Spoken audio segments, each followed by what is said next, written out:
Okay, untuk Brayton cycle. Jadi kita baru mula hari Selasa, jadi kita ingat ni adalah kita punya Brayton cycle. Okay. Brayton cycle. Jadi kita ingat balik ini kita untuk kes kita ni kita fokus pada yang closed cycle gas turbine lah, menggunakan heat exchanger. Okay. Closed cycle model di mana heat exchanger dia ada compressor, heat exchanger masuk turbine dia keluar dan dia masuk turbine dia keluar heat exchanger balik, baru boleh pergi pada cooling. Okay. So kita dah selesai, kita dah buat contoh untuk Brayton cycle. Okay, ini adalah dia punya proses entropic compression, heat addition, entropic expansion dan heat rejection. Ini adalah TS diagram.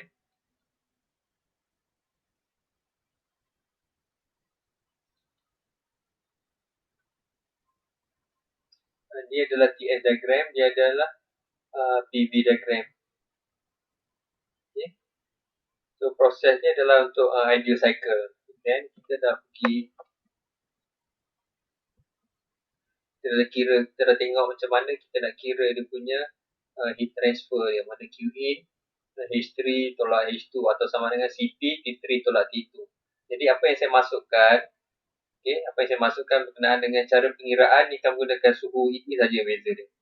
Cuma dalam textbook, dalam buku teks dan sekarang ni yang kita sedang belajar, saya akan gunakan kaedah mencari entalpi dulu. Dalam minggu depan nanti kita akan tengok guna kaedah ni untuk temperature. Jadi kita lihat sebenarnya sama aja. Cuma perbezaannya adalah sebenarnya cara ni akan lebih mudah.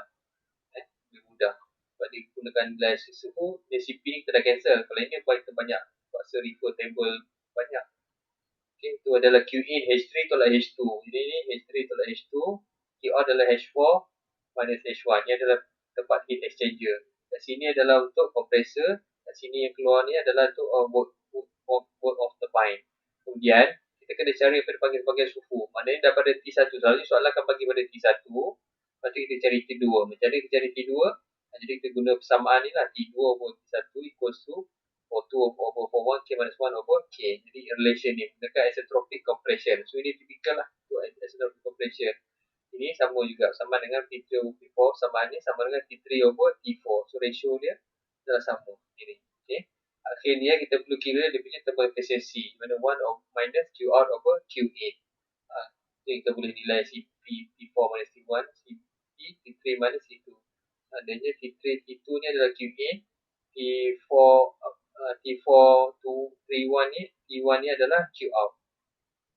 Ataupun kita boleh kira dengan menggunakan kaedah pressure ratio dan ada nilai K kali.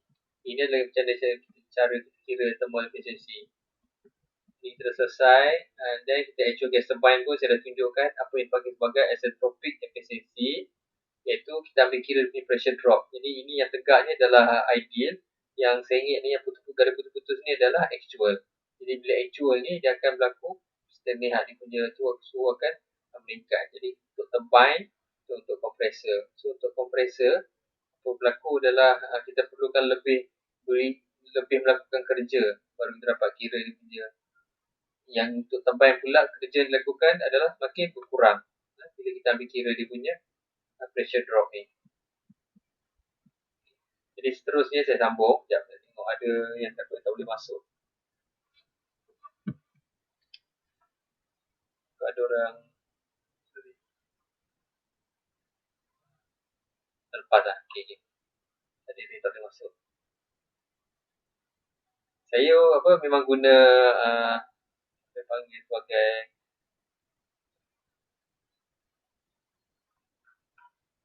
memang guna apa yang dipanggil sebagai auto attendance. Tapi saya mesti buka Google Meet lah. Kalau saya keluar pergi kat lain nanti dia still tak boleh terima. Dia tak boleh admit automatic. Saya still kena masukkan kat sini. Okay. Untuk improvement gas turbine,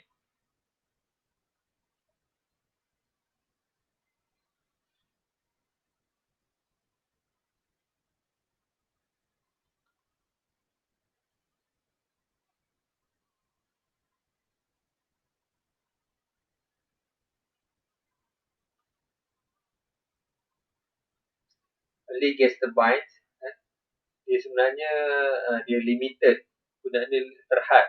Sebab apa? Sebab dia capability sebab thermal efficiency-nya sekitar dalam 17% sahaja. Ini gas turbine awal-awal lah.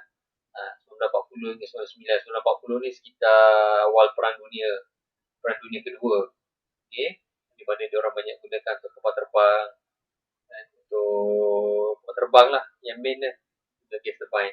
So efforts to improve the cycle efficiency concentrated in this area. Jadi macam mana cara kita nak tingkatkan prestasi gas turbine? Yang pertama, kita increase the turbine inlet. Jadinya untuk inlet untuk udara yang masuk untuk suhu tersebut, kita boleh tingkatkan turbine inlet temperature meningkat daripada 540 dan sekarang boleh pergi kepada 1425 darjah Celsius. So peningkatan yang tinggi lah, dan even higher today, dan malah lebih tinggi lagi. Yang kedua, kita tingkatkan turbo machinery.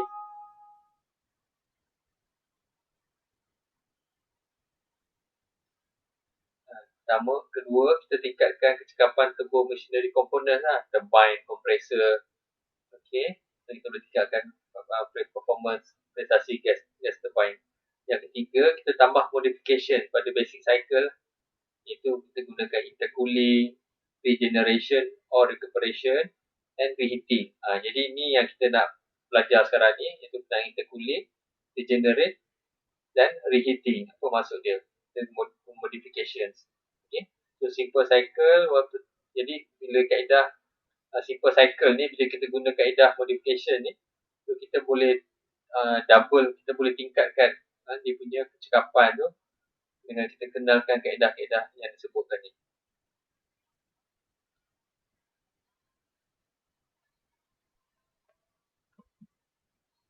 So Brayton cycle with regeneration.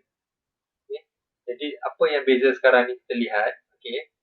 Yang pertama, tadi ideal cycle kita guna adalah heat exchanger.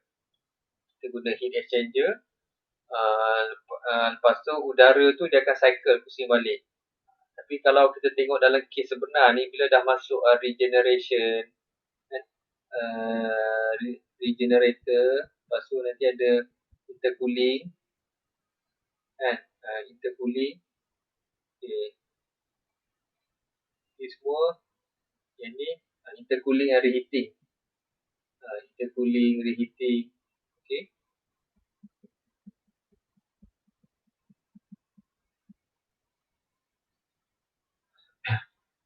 Jadi kita akan gunakan diagram sebegini. Turbine yang meninggalkan exhaust gas leaving the turbine is higher. Jadi exhaust gas yang keluar daripada turbine ni, dia punya suhu dia adalah lebih tinggi daripada suhu udara yang meninggalkan kompresor ni. Maknanya udara yang keluar daripada kompresor ni, exit kompresor, suhu gas suhu kat luar ni keluar daripada turbine ni dia lebih tinggi. Bila lebih tinggi, baru boleh berlaku heat transfer. Pindahkan haba tersebut pada compressed air begini. So the air leaving the compressor can be heated. Jadi udara tinggal kompresor, kita boleh panaskan. Kenapa? Cara kita boleh panaskan, iaitu kita gunakan ini dipanggil sebagai regenerator. Okay, dipanggil sebagai regenerator. Kita gunakan equipment yang kita panggil sebagai ni counter flow heat exchanger. Proses ni dipanggil sebagai regeneration ataupun dipanggil regenerator. Heat exchanger itu dipanggil sebagai regenerator. So thermal efficiency boleh meningkat due to regeneration. Kenapa? Sebab kita guna fuel yang sama dan digunakan for the same work output. Okay. So kalau ini titik 1 dan titik 2, ini adalah regeneration. So bila udara yang keluar daripada kompresor kita telah dipanaskan. Udara yang keluar dari kompresor ni, dia telah dipanaskan, nampak meningkat kepada 5. Jadi lepas dipanaskan dia meningkat kepada 5. So ini yang dipanggil sebagai regeneration. Lepas tu baru dia akan masuk combustion chamber. Kenapa ini akan meningkat kecekapan? Sebab kita boleh kurangkan penggunaan bahan api kat sini, fuel. Kenapa? Sebab udara ni yang masuk ni telah siap-siap panas. Suhu dia telah tinggi. Bayangkan yang masuk ni adalah suhu udara 20 darjah Celsius. Jadi kita perlu bekalkan pembakaran tu, kita perlukan contohnya 2 liter fuel, diesel fuel. Baru boleh panaskan, naikkan suhu pada sampai 300, pada sampai 600 darjah Celsius. Tapi kalau udara ni dah panas, suhu tu katakan dah mencecah 100. Jadi bila terpanaskan, tinggal lagi dalam 500. Tu maksud dia. Jadi kita dah jaya jimatkan penggunaan tenaga, jimat penggunaan bahan api. Itu yang meningkatkan kecekapan lah. Yang kita lihat dua ni, dipanaskan. Bila telah dipanaskan, reheat oleh heat exchanger, oleh regenerator ni, dia meningkat suhu dia kepada 5. Itu yang kita panggil ni sebagai Q regenerate. Q regenerate. Lepas tu bila masuk pada sini, baru berlaku masuk dalam combustion chamber, suhu akan meningkat kepada 3. Okay, meningkat kepada 3. So 3, selepas berlaku pembakaran, keluar daripada combustion chamber adalah 3. So suhu tinggi ni, suhu maksimum temperature ni adalah keluar daripada combustion chamber. Lepas tu dia akan masuk ke dalam turbine. Bila masuk dalam turbine, berlaku expansion process. Jadi kerja dihasilkan, dan pada saat sama sebahagian kerja itu digunakan untuk memusingkan kompresor. So 3 ke 4. 3 ke 4, bila keluar turbine, berlaku adalah bila expansion process, suhu akan turun. Ini adalah isentropic compression, ini adalah isentropic expansion. Maksudnya entropi tak berubah lah, 3 ke 4 expansion ni. Bila keluar daripada titik 4, lepas tu dia akan melalui regenerator. Ini kita nampak ni, melalui regenerator 4 ke 6. 6 ni adalah exit daripada regenerator. Maksudnya antara 4 ke 6 ni, sebanyak amount banyak ni lah haba yang telah regenerate, dipindahkan semula kepada udara yang keluar daripada kompresor. Okay. Lepas tu, keluar daripada 6 nanti dia akan masuk semula kepada kompresor. Jadi ini yang dipanggil sebagai TN diagram. TN diagram ni kita boleh nampak. Jadi yang ini kita perlu ingat. Jadi antara titik 4 dan titik 6. 4, 6. So 4 ni, titik 4 dan titik 5 dash. 4, 5 dash ni adalah katakan pada suhu yang sama. Sampai tahap yang sama. Ini adalah daripada 2. So ini yang sebanyaknya yang kita telah berjaya jimatkan.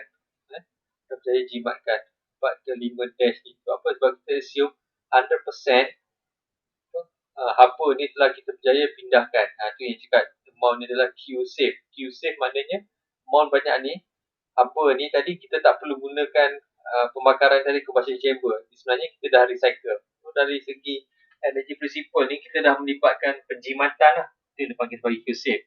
Okay. Dan sebelum daripada 6 masuk semula pada 1, itu adalah Q out. Kat sini haba tu akan terbebas lah sebelum masuk semula pada kompresor. Jadi sini saya dah terangkan. Okay. Dah terangkan antara Brayton cycle with regeneration. Jadi sebenarnya kita recommend penggunaan regenerator ni, the turbine exhaust temperature is higher. Maksudnya keluar pada ni memang tinggi daripada kompresor punya exit temperature. Okay, baru boleh berlaku heat transfer. Okay, assuming the regenerator is well insulated. Kita kena dengan andaian regenerator ni well insulated, changes in kinetic, jadi perubahan dalam tenaga kinetik atau potential energy ni adalah boleh diabaikan. So actual and maximum heat transfer from the exhaust gases to the air can be expressed as Q regenerated.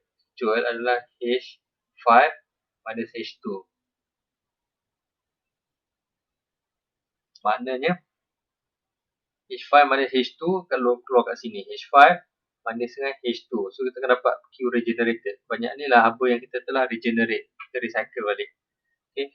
Kalau untuk maximum mana H5 dash minus H2 sama dengan H4 minus H2. So maknanya kita assume H4 sama dengan H5 dash. Kita assume H4, H5 dash ni sebelum masuk sini kan, dia punya ni tiada losses. Kita assume H4 ni yang baru keluar turbine sama je dengan yang sebelum masuk ke dalam regenerator. Okay. Jadi sebab kita boleh, mana kalau kita tahu suhu 4 ni, kita boleh tahu suhu yang di sini 5 dash ni. Tu yang di sini cuba terangkan. Okay. Jadi itu adalah maksimum lah. Jadi effectiveness kecekapan dari satu regenerator adalah Q regenerator over Q regen maximum. Jadi yang actual kita regenerate ni bagi dengan Q regen adalah maksimum. Ini kalau maksimum lah. So H5 minus H2 ni yang actual, dia divided by H4 minus H2. So maknanya kalau kita tahu H4, kita boleh tahulah H5 ni sebab dia sebenarnya sama je ni. Ni untuk maksimum. Jadi nisbah antara Q regenerator dengan Q maximum ni, dia adalah panggil sebagai effectiveness. Jadi menggunakan code A standard assumption, dia menyamai dengan effectiveness sama dengan T5 minus T2. Maksudnya kita hanya guna nilai T5 minus T2 over T4 minus T2. Kita boleh tahu thermal efficiency. Okay, kecekapan thermal dia. Jadi Q regenerator adalah 1 minus T1 over T3. T1 over T3 times pressure ratio K minus 1 over K.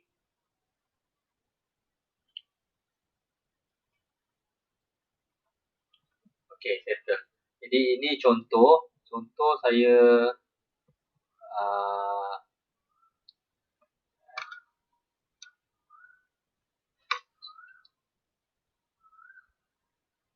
contoh kita tengok kat buku.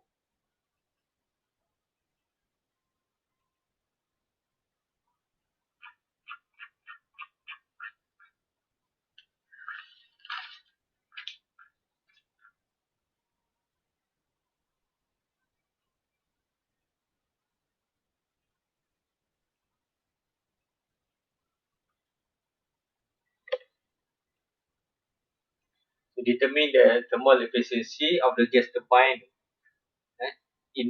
described in example 9-6, apa yang sebelum ni. If a regenerator having an effectiveness of 80% is installed. Jadi kecekapan regenerator tu adalah 80%. So gas turbine ni kita lakarkan TS diagram 0.1, 2, 3, 4. So, ini adalah actual. So Q regenerator adalah Q yang kita save lah. Q5 dan Q8. Ini adalah Q in, apa datang daripada combustion chamber.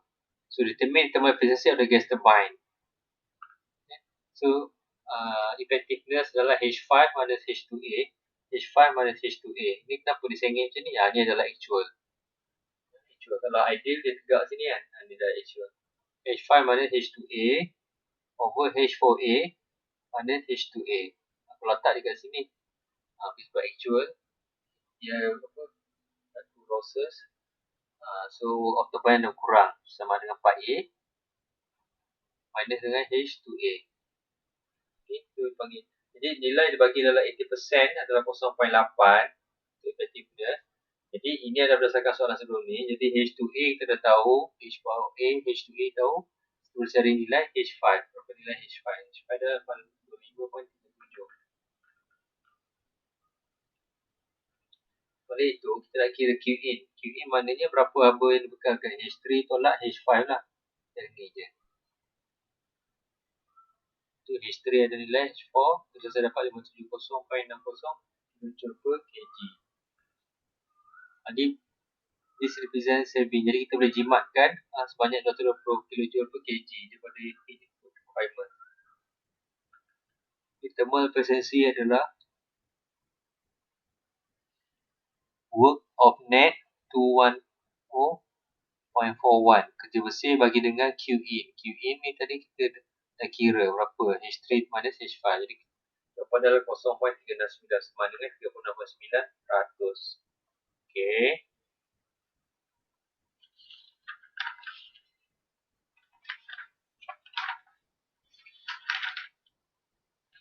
Okay, selesai untuk regeneration saja. Kita pergi pada next.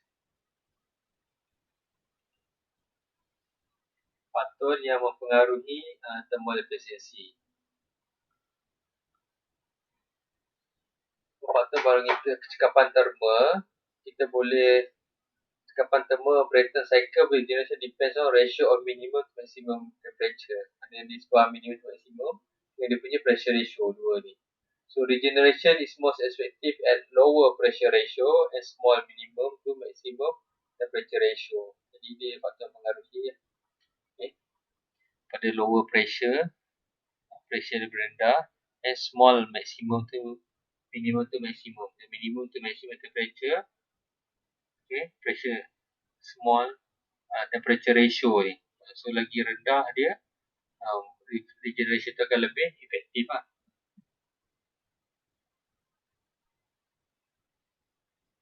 So Brayton cycle will interpreting reheating and regeneration.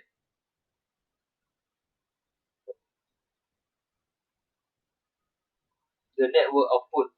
Jadi network output untuk gas turbine kita boleh tingkatkan dengan kaedah yang pertama, kita kurangkan kerja kompresor. Yang kedua, kita tingkatkan hasil kerja daripada turbine. Yang ketiga, kita combine kedua-dua kaedah tersebut.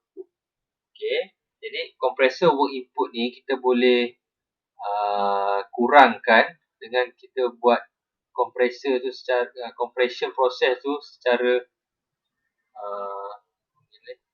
berperingkat, in stages, maksudnya in stages. And cooling gas dia kita guna multi stage compression with intercooling.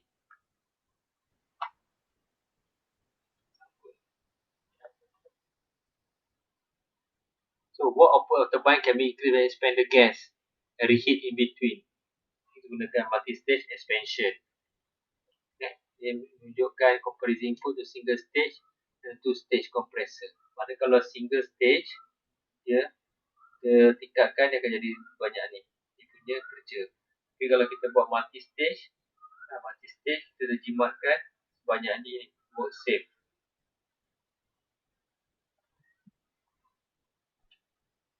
Jadi ini ada Brayton cycle with the cooling and reheating. Gambar lain dah. Gambar ni lah, gambar tadi pula. Okay, jadi Brayton cycle untuk intercooling, reheating and regeneration. So, untuk kita tingkatkan kecekapan kita gas turbine ni, yang pertama suhu daripada kita apa yang kita dah bincangkan tadi, kita perlu compression proses ni kita perlu buat dia secara berperingkat. So kalau kita panaskan dia kalau ni kita kompres, bila kita kompres suhu akan naik. Okey, jadi kan bila udara masuk dikompres, bila keluar daripada dua ni suhu akan naik. Jadi suhu ni kita perlu maintain dia.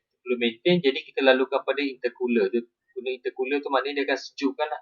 Jadi dia akan suhu akan turun pada 3. So keluar daripada intercooler, dia dah balik pada suhu asal. Pada suhu kita masuk pada compressor. Kalau berlaku compression akan naik pada titik 4. Okay. So dari titik 4 pergi kepada combustion chamber. So sebelum masuk combustion chamber, udara yang keluar dari compressor ni kita akan pindahkan lakunya heat transfer daripada gas yang keluar daripada turbine nombor 2. Kita pindahkan, kita akan masukkan pada combustion chamber. Sebelum masuk combustion chamber, suhu kita akan meningkat 4 pada 5. Jadi perbezaan Q haba yang dibekalkan ni dipanggil sebagai Q regenerator. Q regen. Lepas tu bila masuk combustion chamber, kita bekalkan haba QE. Dari 5 ke 6 kita bekalkan haba. Lepas tu haba temperature suhu akan meningkat lah pada titik 6. Bila masuk turbine expansion, bila expansion proses dia akan berlaku penurunan isentropic expansion. Okay. Lepas tu kita panaskan semula.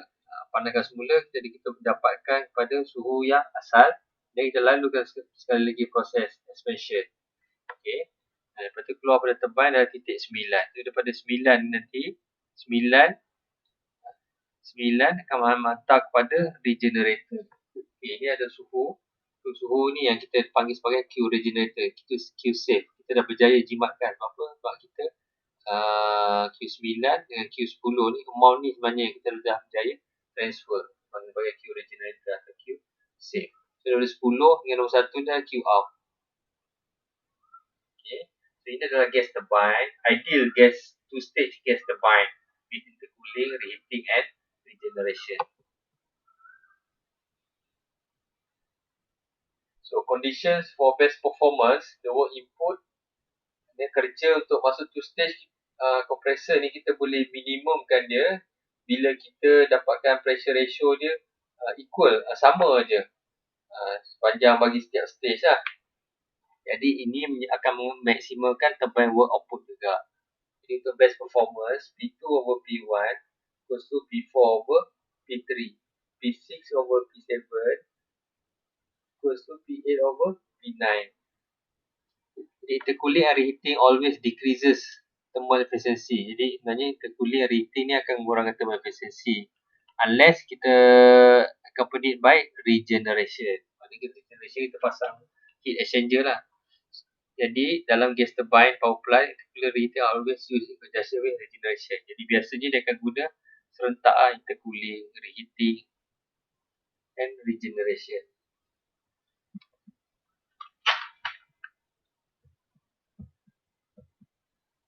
Soalan contoh. Okey, kita bincangkan soalan contoh. Macam saya dah cerita tadi.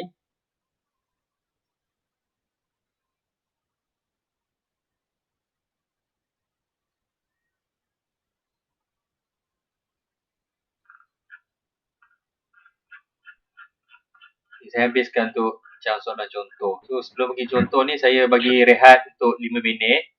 Kan? Nanti kita akan bincang untuk minum air ke apa kan. Nanti kita akan bincangkan soal contoh 9-8 ni. So kita rest dulu. Dalam saya bagi 10 minit tak apalah. Masa ada banyak. Okay, terima kasih. Okey, ada. Terima kasih, ada.